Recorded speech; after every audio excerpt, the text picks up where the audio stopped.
He's a platinum-selling pop superstar, so in demand that last year he played 3 states in one day. But CeeLo Green may be best loved for his role as a celebrity coach on NBC's hit reality show, The Voice, which begins its 2nd season next month. Tamron Hall recently spent a little time with CeeLo, and it's easy to see why millions of fans are on the edge of their seats every time he turns around in his.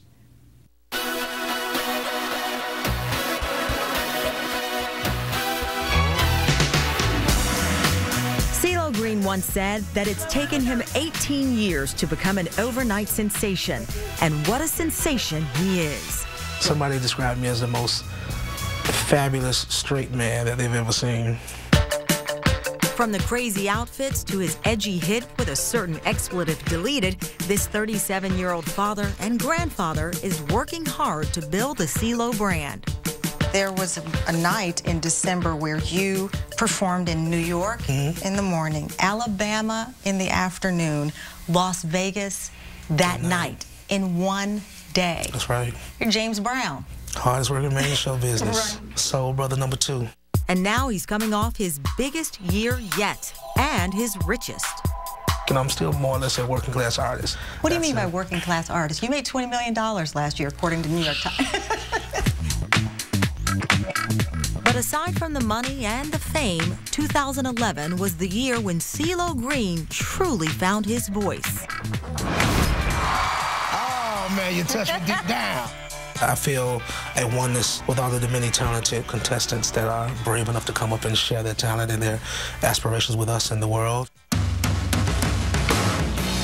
The Voice scored big ratings in its first season, becoming a breakout hit on NBC.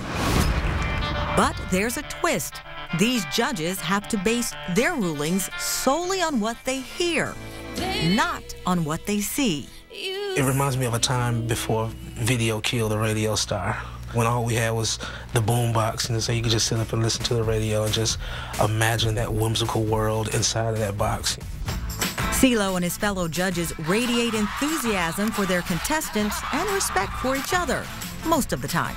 Okay, Blake, take it easy. Are you still getting to know the judges? I feel like I know them pretty good. Okay, so Christina Aguilera. Cool. Queen Bee. Adam Levine. Pretty boy. Blake Shelton says at one point that you dress like a peacock. Why should I choose you over CeeLo? Because he dresses like a peacock. So here's your chance to get back at Blake. I can't get, Blake is too cool. Blake was country before country was cool. The show has brought millions of new fans to this soulful artist, a kind of musical renaissance man. I do believe that this industry lacks that old thing, that old mystique, that old magic. You know? So is that Liberace? That's Liberace. Liberace, his alter ego in the music video, I Want You. I feel like I'm bringing rock and roll to soul music, you know, so to speak, the way that Liberace brought rock and roll to classical piano. And on The Voice, he gets to showcase his own songs, like blockbuster hit Crazy, which he co-wrote and recorded as part of the duo Gnarls Barkley, and that solo hit with the title We Can't Say on TV. Is it tough when you are associated with the song of the year? Forget You, because I can't say the other version of it. No, don't you do that. Okay. Don't you do that. We can't do that on TV. I'm sorry. Blank You and its clean version, Forget You, have sold more than 5 million downloads, boosted by CeeLo's clever music videos and Gwyneth Paltrow's memorable rendition on Glee. And when this unlikely pair was asked to perform last year on the Grammys, he had an idea. It's Elton John performance of Crocodile Rock, 1977, on The Muppet Show. I remember when a rock was young. And it stuck with me all these years. I went and looked it up on YouTube, and I was like, wow, I said, that's what I want to do. So there they were, CeeLo, Paltrow, and some Muppets, all sparked by a happy childhood memory. But not all his memories were happy. Born Thomas DeCarlo Burton, he grew up in Atlanta, and by the time he turned 18, both his parents had died. I would only imagine there are nights where you think, what do they think of me and my hard work and everything I'm putting into this? I believe that they live on in their want for me, their desire for me as a child, as parents, you know, to go on to be a success. But back then, the highway to success was full of roadblocks. He says he almost made a few wrong turns. I could have been good at being bad.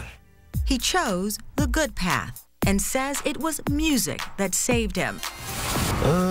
Amazing grace.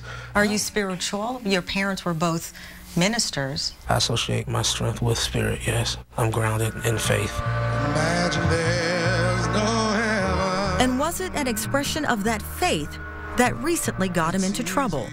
I want to talk to you about this New Year's Eve performance. Okay.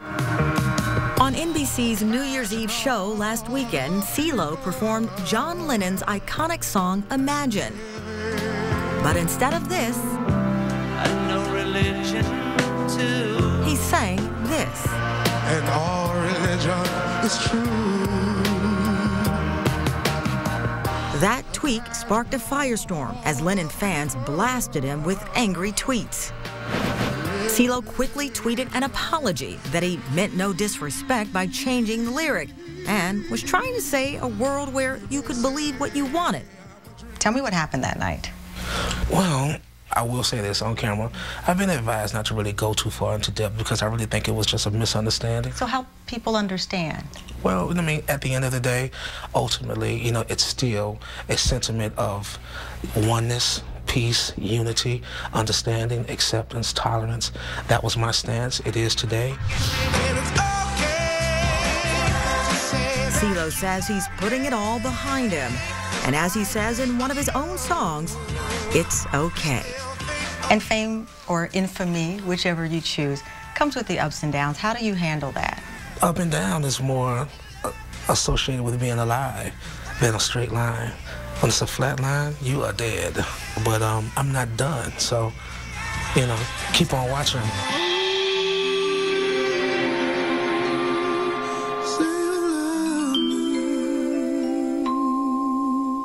Season 2 of The Voice premieres Sunday, February 5th, right after the Super Bowl, here on NBC.